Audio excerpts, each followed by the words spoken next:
Before you are completely in, are you about to get into some form of relationship with this person, association, or organization, but feel like something is out of place? That could be your instinct attempting to preserve you from future discomfort. Domestic violence, also referred to as intimate partner violence, IPV, dating abuse, or relationship abuse, is a pattern of behaviors used by one partner to maintain power and control over another partner in an intimate relationship. It follows a pattern in which each step is used to control, scare, or confuse you. This cycle has a tension phase, explosion phase, and honeymoon phase, during which things appear normal in order to beguile you. It is not just a private matter or a woman's issue.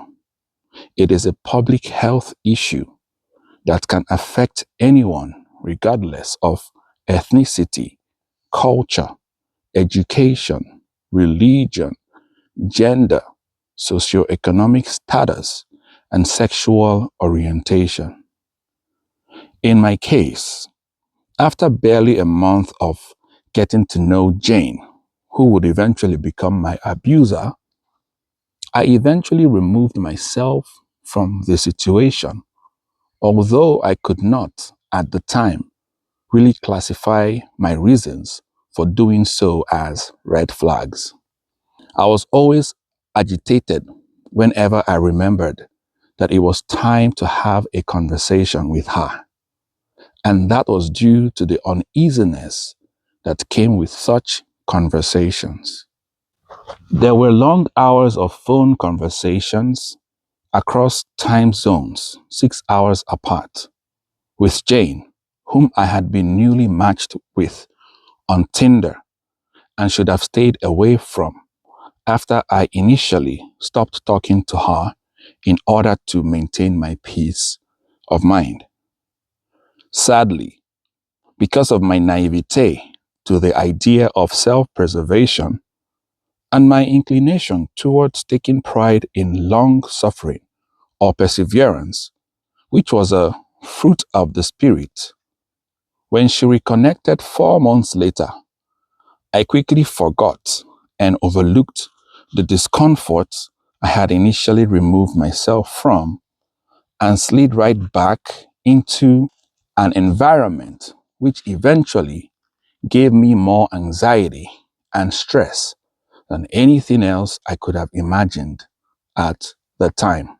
In the few months that followed, I was neck deep in a relationship from which I had initially removed myself and should have remained so. When you linger in an ambience or environment that gives you anxiety and stress, you will eventually lose a part or even all of yourself. That is why you should stay away when you walk away. Abuse could also happen in other relationship types other than the domestic. At work, for example, we could experience workplace bullying or abusive conduct.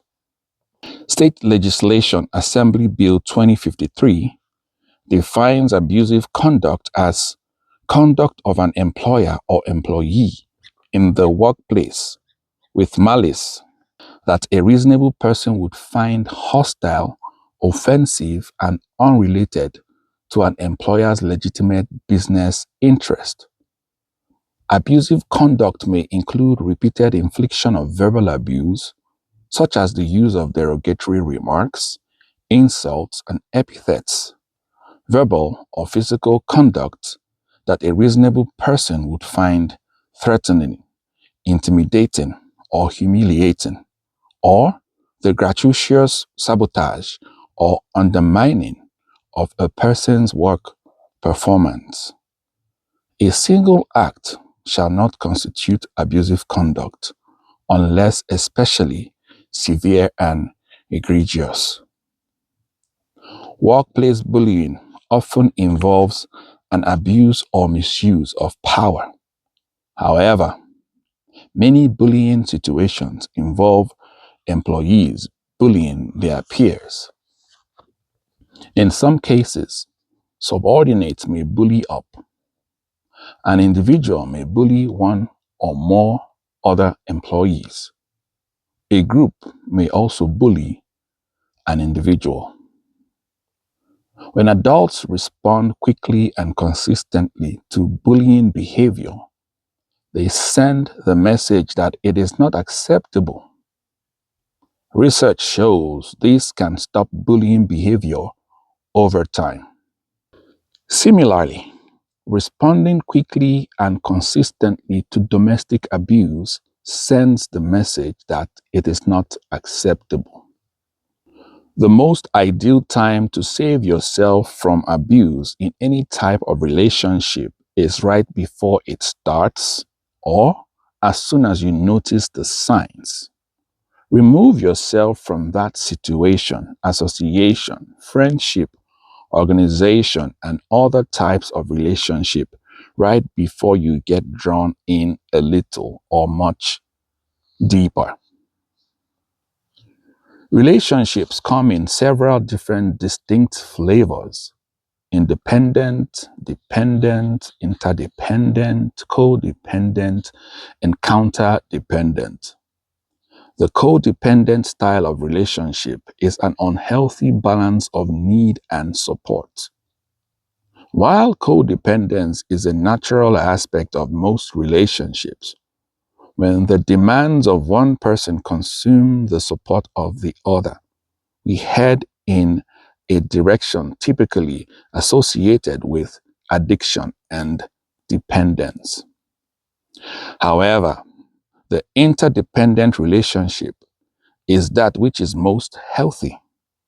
It suggests balance, cooperation, and a mutual interplay of need and support that feeds both partners in a way that is generative, not destructive.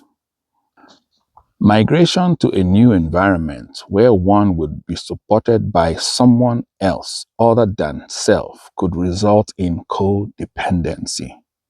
In my case, although I was independent and successful in Nigeria, migrating to the United States to be with her and being unable to work for a few months created the impression to her that I was codependent, but I actually wasn't.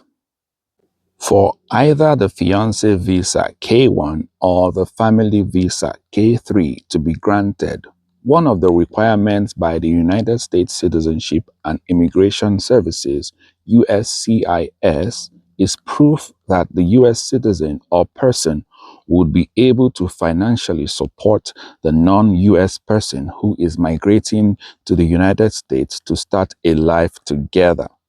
In order to document this, the U.S. citizen or person would have to sign an affidavit of support. Form I-864, Affidavit of Support, under Section 213A of the INA is a contract an individual signs agreeing to use their financial resources to support the intending immigrant named on the affidavit. The individual who signs the affidavit of support becomes the sponsor once the intending immigrant becomes a lawful permanent resident. The sponsor is usually the petitioner who filed an immigrant petition on behalf of the intending immigrant. An affidavit of support is a legally enforceable contract, and the sponsor's responsibility usually lasts until the family member or other individual either becomes a U.S. citizen or is credited with 40 quarters of work, usually 10 years. Unfortunately, This situation automatically creates some sort of codependency in the relationship. Considering that my savings were quickly depleted by the bills I had to pay, and that I received the Employment Authorization Document EAD, authorizing me to be able to work in the United States 4 months after moving to the US, the relationship further deteriorated when my partner began to use her financial power to try and control me.